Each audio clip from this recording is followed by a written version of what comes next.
Queridos irmãos, queridas irmãs, nós estamos conversando sobre discernimento espiritual, que poderíamos definir como escolher o que Cristo escolheria ou escolher o que Deus escolheria. O nosso paradigma de uma pessoa que fez isso foi Maria, a irmã de Marta.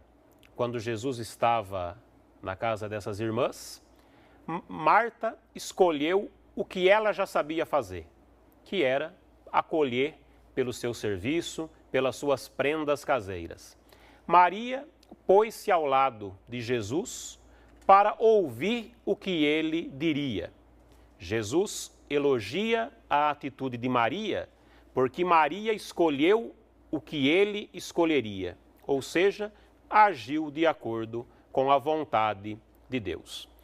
Essa busca por agir de acordo com a vontade de Deus é o que nós chamamos de discernimento espiritual.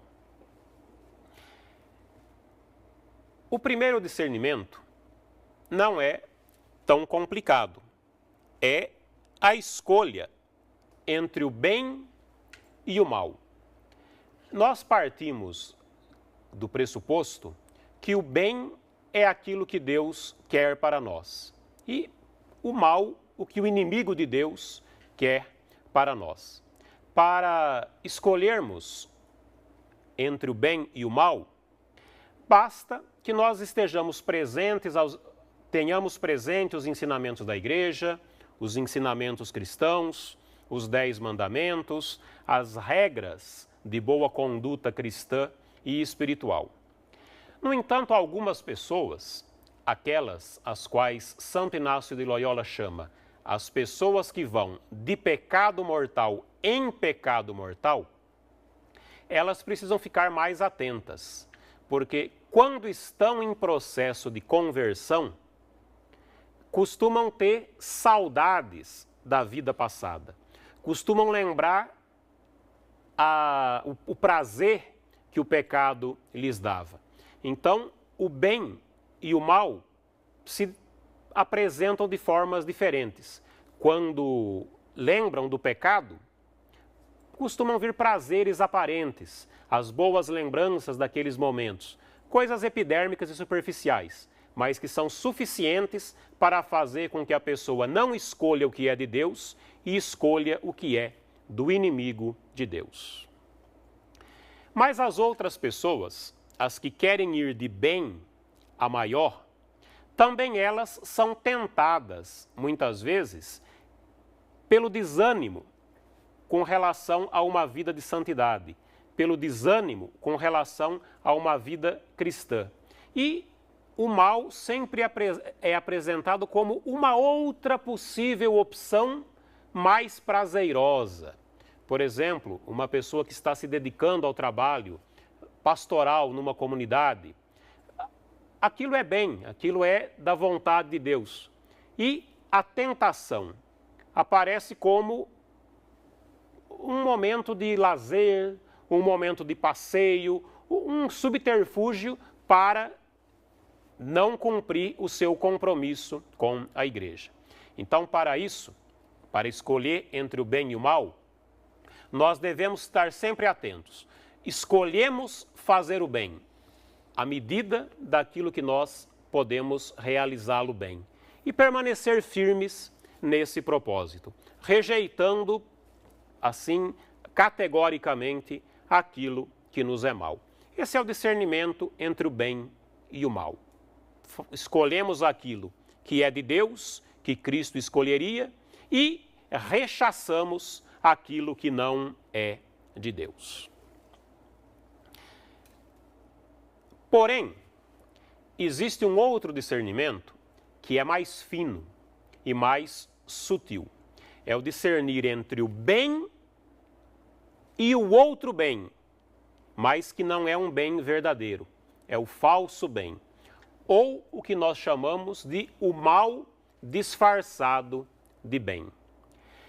Para as pessoas que vão de bem a melhor, que querem crescer na sua vida espiritual, que querem acertar nas suas decisões, o mal não se apresenta escancaradamente como mal, mas ele vem disfarçado de atitudes boas, né? de boas intenções, de bons propósitos. É um discernimento mais fino, porque é aí que costuma vir o engano. Santo Inácio de Loyola teve bem presente nas suas regras os perigos de uma pessoa fervorosa se desviar do caminho, não pela falta de caridade, mas pelo excesso de caridade. Não pela falta de oração, mas pelo excesso de oração. Não pelo trabalho de vida eclesial e pastoral, mas pelo excesso das mesmas. Como que isso se apresenta? O bom espírito nos chama a fazer o bem. Por exemplo, uma obra de caridade. O mau espírito, para essas pessoas, costuma fazer esse trabalho se tornar pequeno e exige que façamos cada vez mais. Não, você trabalha de voluntariado 4 horas por semana, é muito pouco, é muito insignificante, você deveria se dedicar muito mais tempo a esse trabalho. E aí a pessoa sente a necessidade de aumentar o seu voluntariado, consequentemente vai comprometer outras dimensões da sua vida, consequentemente haverá o cansaço e quando ela abandonar, não abandona apenas o excesso, mas inclusive as 4 horas primeiras que ela elegeu. É o típico caso de uma pessoa que foi tentada por um mal em forma de bem. Ela foi tentada a ser mais caridosa, a ser mais generosa, a dedicar mais tempo. Porém, ela não discerniu se era capaz de fazer aquilo a longo prazo. E a intenção do tentador, que desde o princípio era derrubá-la desse bom propósito, foi alcançada com êxito.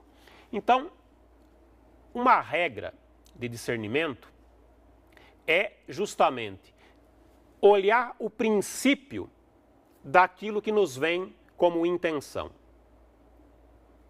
Se o princípio é bom, não basta que ele seja bom. É preciso ver se o percurso dele também será bom e se o final dele vai ser alcançado. Por exemplo, a pessoa que elegeu esse voluntariado. O princípio é bom, aquele voluntariado é necessário, ele é cristamente realizável? Se sim, ótimo, é o primeiro passo.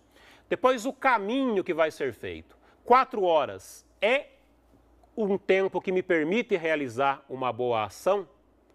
É um tempo que me permite cuidar também de outras dimensões da minha vida? É um tempo que não vai prejudicar outras opções que eu tenho? Perfeito. Pois então o bem é realizado. O princípio é bom, o caminho por onde ele passa é bom e o final a ser realizado é bom. Ela fez um bom discernimento.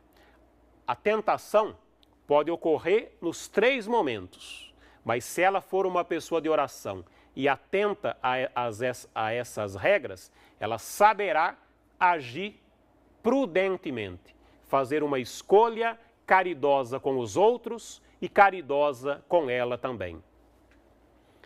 É o que Santo Inácio chamava de caridade discreta.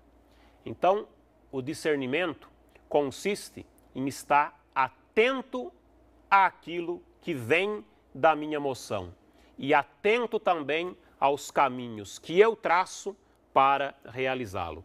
Pois muito de nossos desânimos, muitos de nossas derrotas vêm não de uma escolha quanto ao princípio a ser realizado, o bem a ser executado, mas aos caminhos que nós escolhemos para realizá-lo. Pois temos que aprender então a discernir a vontade de Deus para separarmos o bem do mal disfarçado de bem. O lobo em pele de ovelha. Muito obrigado e até o nosso próximo encontro.